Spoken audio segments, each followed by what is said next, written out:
For centuries, the Vatican has been one of the most secretive institutions in human history.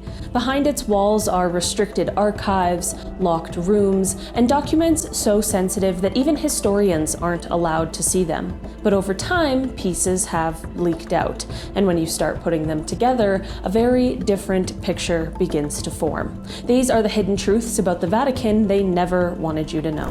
Most people imagine the Vatican archives as a single hidden room. That is not even close. The Vatican Apostle Archive stretches for over 50 miles of shelving, filled with documents dating back more than 1,000 years. Inside are letters from kings, trial records, political agreements, and files tied to some of the most controversial moments in history. For decades, the archive was literally called the Secret Archive, which fueled speculation that it held dangerous or forbidden knowledge. Today, it's technically open to researchers, but access is extremely limited, tightly controlled, and entire sections remain completely off limits. No one outside a small circle truly knows what's still hidden inside. When Galileo argued that the Earth revolved around the sun, the Church didn't just disagree with him. They put him on trial. For centuries, the full details of that trial were kept hidden inside Vatican archives. When portions were finally released, they revealed just how aggressively the Church tried to suppress scientific ideas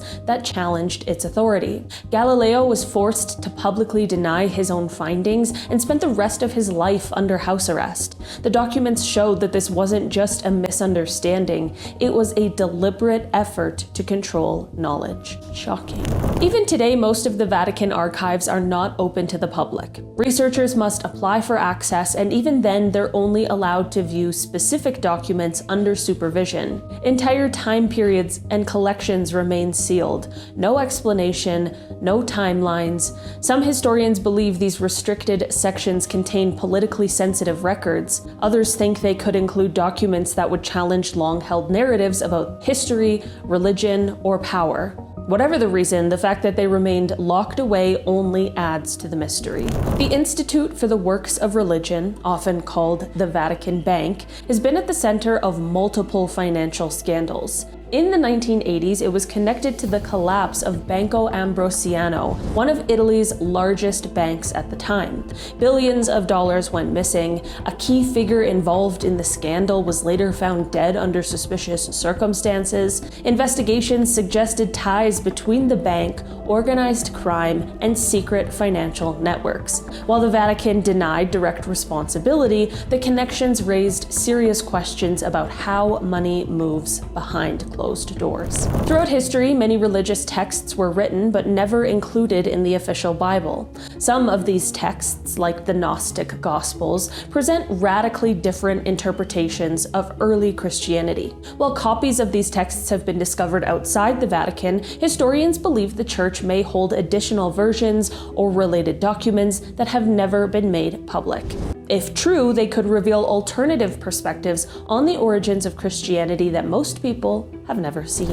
Everyone knows about the Swiss Guard, but far fewer people talk about the Vatican's internal intelligence and security operations. Beyond the ceremonial uniforms and public presence, the Vatican has long maintained its own systems for monitoring threats, gathering information, and tightly controlling who gets access to certain areas. There are internal departments responsible for surveillance, background checks, and protecting sensitive information tied to both religious and political matters. Considering the Vatican's influence across governments, diplomacy, and global events, this kind of infrastructure isn't surprising. But it does raise a bigger question. If they are constantly monitoring and collecting information behind the scenes, how much do they actually know that never reaches the public?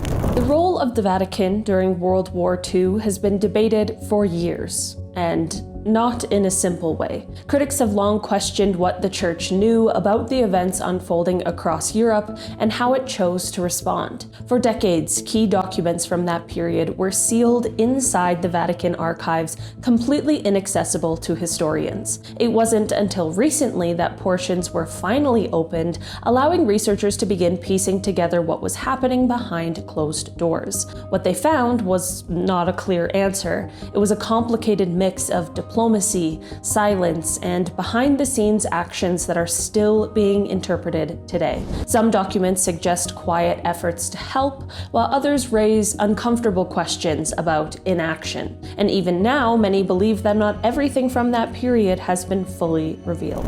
The Vatican Museums holds one of the largest and most valuable collections of artifacts in the world, but what the public sees is only a small fraction of what actually exists. Behind these exhibits are vast storage areas filled with items that are never put on display. Some are hidden away because they're too fragile or deteriorated to be shown, but others are kept out of public view for reasons that are never clearly explained. Historians have acknowledged that museums of this size often rotate or store pieces, but in the Vatican's case, the scale of what remains unseen has led to years of speculation. From ancient relics to objects with unclear origins, there are entire collections that few people have ever studied, and even fewer have actually seen. For centuries, the Church maintained a list known as the Index Librorum Prohibitum, a catalog of books that Catholics were forbidden to read. This wasn't a short list either. It included hundreds of works written by some of the most influential thinkers in all of history. Philosophers, scientists, and writers whose ideas challenged authority or contradicted church teachings were all included. In some cases, simply owning or reading these books could lead to serious consequences. The purpose was clear: limit the spread of ideas that could disrupt belief or challenge control over knowledge. Even though the index was officially abolished in 1966, it remains one of the clearest examples of how information was once tightly controlled. And it raises an uncomfortable thought: how many ideas were delayed, suppressed, or completely lost because people were told they were never allowed to see them? Despite modern reforms and increased openness, the Vatican remains one of the most secretive institutions in the world. Access to information is still controlled, archives are still restricted, and decisions are often made behind closed doors. To some, that secrecy is necessary for protecting history and tradition. To others, it suggests that there are still truths we haven't been allowed to see. And the reality is, we may never know exactly what's still hidden inside. The Vatican has shaped history for centuries, but like any powerful institution, what it chooses to reveal is just as important as what it keeps hidden. All right, guys, that has been our list for today. Thanks so much for checking it out. I've been your host today, Livy Kozlowski, and I will see you again soon. Bye!